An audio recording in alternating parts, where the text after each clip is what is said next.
कल्पना कीजिए, एक ऐसा जीव जो हजारों साल तक बर्फीले समुद्रों का राजा रहा, जिसे हिमयुग भी मिटा नहीं सका, लेकिन इंसानों ने उसे सिर्फ 27 सालों में धरती से हमेशा के लिए खत्म कर दिया। ना युद्ध, न प्राकृतिक आपदा, सिर्फ भूख, लालच और इंसानी क्रूरता। आज की ये कहानी किसी छोटे जीव की नहीं है। ये कहानी है समुद्र के एक शांत राक्षस की, जिसे इंसानों ने खा लिया।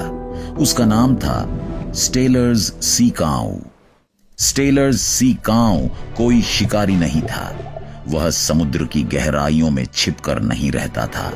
वह सतह के पास शांति से तैरता था, मानो समुद्र की गोद में सो रहा हो। लगभग 30 फीट लंबा और 10 टन वजनी यह जीव केवल केल्प और समुद्री घास खाता था। इतना विशाल शरीर, लेकिन स्वभाव पूरी तरह शांत। वह तेज तैर नहीं सकता था, न ही इंसानों से डरता था। उसकी पीठ अक्सर पानी से बाहर रहती, जहां समुद्री पक्षी बैठकर उसकी त्वचा से परजीवी चुनते। यह जीव हिमयुग से बच गया, लेकिन इंसानों की नजरों से नहीं। प्रकृति ने उसे ताकत दी थी, पर रक्षा की प्रवृत्ति नहीं, और यही बात आगे चलकर उसके अस्तित्व पर भारी पड़ने वाली थी। साल था 1741। रूसी जहाज सेंट पीटर कप्तान विटस बेरिंग के नेतृत्व में अज्ञात समुद्रों की ओर बढ़ रहा था। मकसद था एशिया और अमेरिका के बीच समुद्री रास्ता खोजना, लेकिन समुद्र निर्दयी था। तूफान आए, नाविक बीमार पड़े और स्कर्वी ने मौत बांटनी शुरू कर दी। अंततः जहाज टूट गया। दल फंस गया एक निर्जन द्वीप पर, आज जिसे हम बेरिंग द्वीप कहते हैं। भूख, ठंड और मृत्यु के बीच जीवन की उम्मीद लगभग खत्म हो चुकी थी। किसी को अंदाजा नहीं था कि यही दुर्घटना एक ऐसी खोज लाएगी जो इतिहास की सबसे तेज विलुप्ति का कारण बनेगी। उन भूखे और टूटे नाविकों में एक व्यक्ति अलग था, जॉर्ज विल्हेम स्टेलर। वह डॉक्टर था, प्राकृतिक वैज्ञानिक था और सबसे बढ़कर एक पर्यवेक्षक। जब बाकी लोग भोजन खोज रहे थे, स्टेलर की नजर समुद्र पर गई। उसे पानी के नीचे काले पहाड़ जैसे आकार दिखे। करीब जाकर उसने जो देखा वह विज्ञान के लिए चमत्कार था।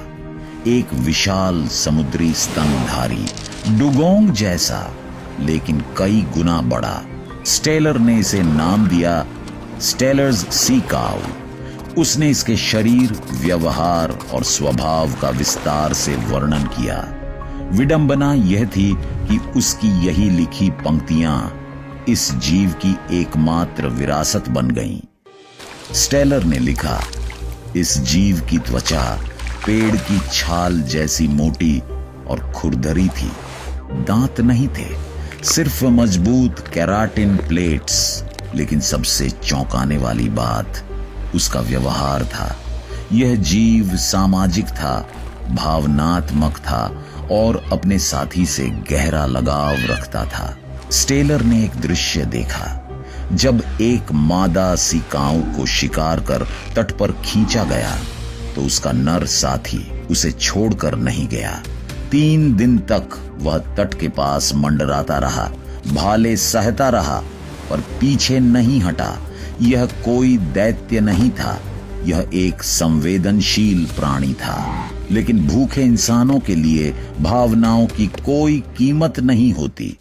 भूख ने इंसानों को जीवित रखा, लेकिन उसी भूख ने एक पूरी प्रजाति को मार डाला। जब नाविकों ने पहली बार स्टेलर्स सी काऊ का शिकार किया, तो उन्हें सिर्फ जीवन ही नहीं मिला, उन्हें स्वाद मिला। स्टेलर ने लिखा था, इसका मांस गाय के मांस जैसा था और इसकी चर्बी मक्खन की तरह मुलायम, पीली और सुगंधित। एक अकेला सी काऊ पूरे जहाज के दल को 1 महीने तक खिला सकता था। उसकी चर्बी से दीपक जलाए गए, उसकी मोटी त्वचा से जूते और नावें बनी। यह जीव अब प्रकृति का चमत्कार नहीं रहा, बल्कि चलता फिरता भंडार बन गया। और जब कोई प्राणी इंसान के लिए इतना उपयोगी बन जाए तो उसका अंत अक्सर तय हो जाता है। 1742 के बाद जो शुरू हुआ उसे शिकार कहना गलत होगा। जब बेरिंग अभियान के बचे लोग रूस लौटे तो वे अपने साथ एक कहानी ले गए, ऐसे जीव की कहानी जो विशाल था, निर्दोष था और खाने में स्वादिष्ट था। बस यही काफी था।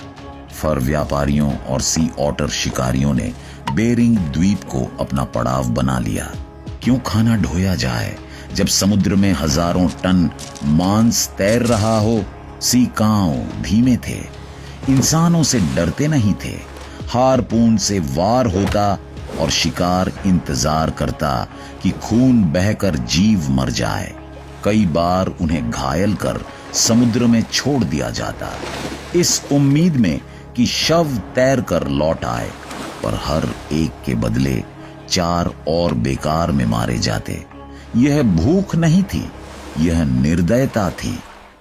स्टेलर्स सी काऊ प्रकृति की उस गति से जीता था जहां हर चीज धीरे होती है। उसका शरीर विशाल था, लेकिन बढ़ने में उसे कई साल लगते थे। उसका प्रजनन चक्र बेहद धीमा था। एक समय में बहुत कम बच्चे, यानी हर मौत अपूरणीय थी। 1741 में इनकी संख्या लगभग 2000 मानी जाती है, लेकिन इंसानों की हत्या की रफ्तार प्रजनन से कहीं तेज थी। 1754 तक शिकारियों ने शिकायत करनी शुरू कर दी। अब सी काऊ आसानी से नहीं मिलते। उन्हें खोजने के लिए द्वीप के और दूर और खतरनाक हिस्सों में जाना पड़ता। फिर भी शिकार रुका नहीं। जितना कम मिलता गया उतना ही ज्यादा मारा गया। प्रकृति चेतावनी दे रही थी, लेकिन इंसान सुनना नहीं चाहता था। साल था 1768। बेरिंग द्वीप का समुद्र पहले जैसा नहीं रहा था। जहां कभी विशाल काले शरीर पानी की सतह पर धीरे धीरे हिलते दिखते थे, वहां अब खामोशी थी। उसी साल एक शिकारी ने दावा किया, उसने आखिरी स्टेलर सी काऊ को मारा। इसके बाद कोई दृश्य नहीं, कोई निशान नहीं, कोई आवाज नहीं। हिमयुग से बचा जीव इंसानी लालच से नहीं बच सका। 27 साल, बस इतना ही समय लगा एक पूरी प्रजाति को धरती से मिटाने में। लेकिन मौत यही नहीं रुकी। सी ओटर के शिकार से समुद्री संतुलन टूटा, सी अर्चिन बढ़े, केल्प जंगल खत्म हुए। एक जीव नहीं मरा था, एक पूरा इकोसिस्टम ढह गया। समुद्र शांत था, लेकिन यह शांति कब्रिस्तान की थी। स्टेलर्स सी काऊ की कहानी सिर्फ अतीत की त्रासदी नहीं है, यह एक चेतावनी है। यह हमें याद दिलाती है कि प्रकृति के संसाधन अनंत नहीं होते, और इंसान की शक्ति अगर जिम्मेदारी से खाली हो तो वह विनाश बन जाती है।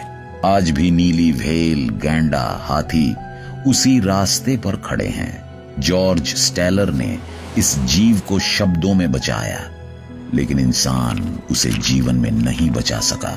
इतिहास एक सवाल छोड़ गया है, क्या हम फिर वही गलती दोहराएंगे या इस बार समय रहते रुक जाएंगे? इसका जवाब अब भी हमारे हाथ में है। दोस्तों, आप क्या सोचते हैं? क्या आज भी हम वही गलती कर रहे हैं? नीचे कमेंट में अपनी राय लिखिए। वीडियो पसंद आया हो तो लाइक करें। ऐसी और सच्ची, डरावनी और अनजानी कहानियों के लिए चैनल को सब्सक्राइब करें और बेल आइकॉन दबाना ना भूलें। मिलते हैं अगले वीडियो में। धन्यवाद।